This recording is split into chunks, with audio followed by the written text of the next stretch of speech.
क्या कहा उसने? वो कह रहा है उसने पूरे 1 करोड़ तुम्हारे अब्बू को दिए हैं। उसके पास सबूत है और वो दिखा सकता है। 1 करोड़? अब्बू ने इतनी बड़ी रकम ले ली और बताया? इसलिए मना करती थी मैं उन्हें। इसी बात का खौफ था मुझे। डर रही थी मैं। कितना समझाया था मैंने उन्हें कि वो ये स्टेप ना ले। पता कैसे चलेगा कि अब्बू ने कहाँ इन्वेस्ट किया है? पता नहीं वो लोग कांटेक्ट करेंगे या नहीं। इरम, लेने वाला हमेशा कांटेक्ट करता है, देने वाला नहीं करता। मेरा घर अब कहाँ जाएंगे, अब क्या करें?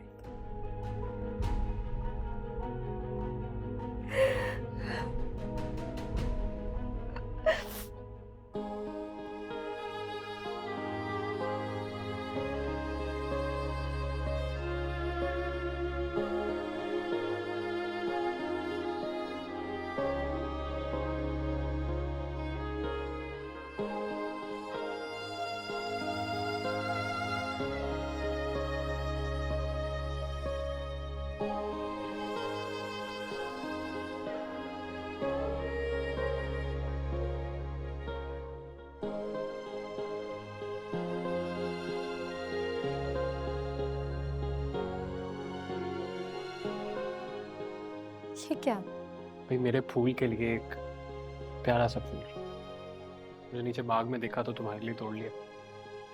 क्यों तोड़ के आए? मुझे तो ये फूल ऐसे ही बहुत अच्छे लगते हैं। तुम्हें पता है तोड़ने के बाद ये सारे मुरझा जाते हैं। हम्म तुमसे एक सवाल पूछूं? पूछो। क्या तुम्हें मुझ पर भरोसा है? ये कैसा सवाल है? तुम्हें लगता है मुझे तुम पे भरोसा नहीं है?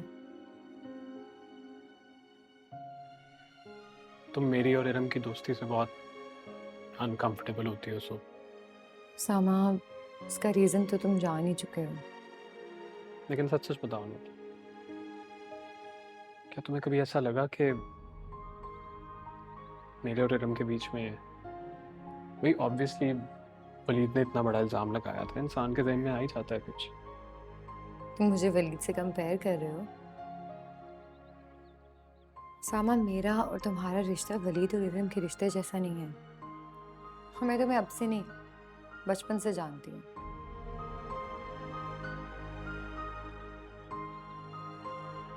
Thank you so much for trusting मी। नहीं तुम नहीं होती तो मैं क्या करता यार। अब तुमने इतने लड़ाई झगड़े के बाद धों से जबरदस्ती से जो शादी की है, उसके बदले में मुझे भी तो थोड़ा एफर्ट करना होगा ना। ये दोस्त और जबरदस्ती सिर्फ तुम्हें पाने की हद तक थी। रोका तुम्हें अपनी मोहब्बत से है मैंने। लेकिन एक बात मैं तुम्हें जरूर कहना चाहता हूँ कि मेरी जिंदगी में और मेरे दिल में तुम्हारी जगह कभी कोई नहीं ले सकता।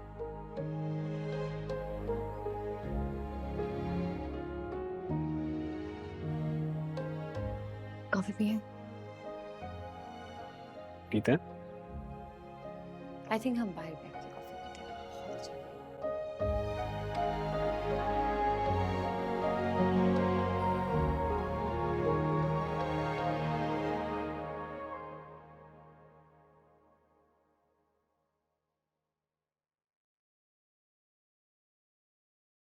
अरे राबिया, इसकी क्या जरूरत थी? मैं तो बस ये सोच के आ जाती हूँ कि तुम्हारा ध्यान बदल जाए। तुम तो बाहर आती ही नहीं हो। बस कहीं आने जाने को दिल नहीं करता। वैसे भी इरम घर में अकेली होती है ना, इसे छोड़ के कहाँ निकलूं? लेकिन इरम तो अकेली आती जाती है। जरूरी काम के लिए तो निकलना ही पड़ेगा ना। खैरियत? बहुत दिनों से तुम्हारा भाई बहन और तुम्हारा भतीजा नजर नहीं आ रहा है। वो सब अपने कामों में बहुत मसरूफ है। फोन पे मेरी उनसे बात होती रहती है। पहले तो बड़ा आना जाना था और अब तो तुम्हें जरूरत है। कहाँ जवान लड़की दौड़ती फिरेगी और उस समय ही काम कर दे।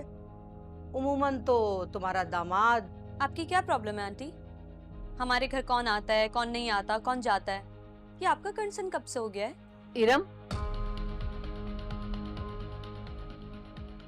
मेरी बात सुने, आप अपनी नजरें ना हमारे घर से हटा ले बराए मेहरबानी, और यहाँ आइंदा आने की जरूरत भी नहीं है आपको कभी। चुप कर जाओ इरम और जाओ अंदर।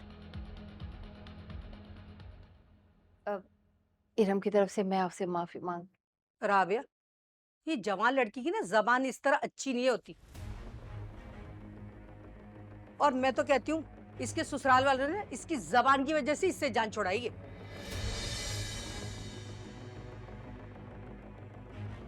ये क्या कह रही हैं आप? अभी तो मैं वो बात कह ही नहीं रही जो मैं सुन के आई हूँ। मैं भी बेटी वाली हूँ और ये मैं मुनासिब नहीं समझती मैं किसी की बेटी की किरदार पे बात करूँ। अपने कानों से सुन के भी ना मैंने तुमसे तस्करा करा और ना महल्ले में किसी से बात की। क्या सुना है आपने और किससे सुना है?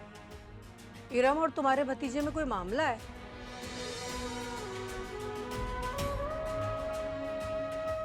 और चंद दिन पहले तुम्हारे दामाद की माँ और बहनें बाहर खड़े होके खराफात कह रही थी। ये तो मैं अपने मुंह से बता भी नहीं सकती।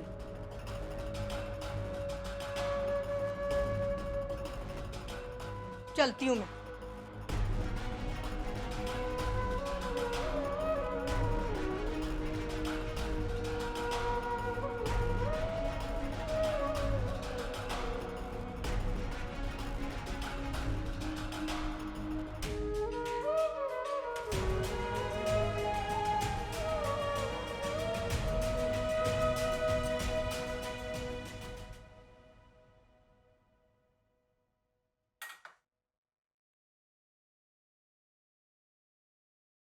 अलिशबा, जी मॉम। अलिशबा बेटा ये कार्ड रख लो। अम, ये राहिल भाई ने दिया है।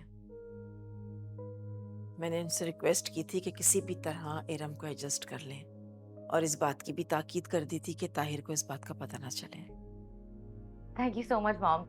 आई न्यू इट, ये काम सिर्फ आप ही कर सकती थी। वो तो ठीक है अलिशबा, लेकिन मेरी एक बात समझ में नहीं आ रही है। दोस्ती तो है तुम्हारी उसके साथ, लेकिन इसके पीछे वजह क्या है? इस चीज का फायदा किसको हो रहा है? फायदा तो मॉम मैं ऑलरेडी हासिल कर चुकी हूँ। ये तो बस शुरुआत है, आगे आगे देखिए होता है क्या। कैसा फायदा? आपको क्या लगता है इरम की मंगनी क्यों टूटी? इसके पीछे क्या वजह हो सकती है? वो तो उसामा का इशू था ना, आपस में उन दोनों का कुछ चल रहा था। And you think it's true? Usama का कैरेक्टर खुल के तुम्हारे सामने आ गया है। देखो ना, उसने मंगनी तुमसे की, शादी नूर से की है और अब अपनी कजन के साथ अफेयर चला रहा है।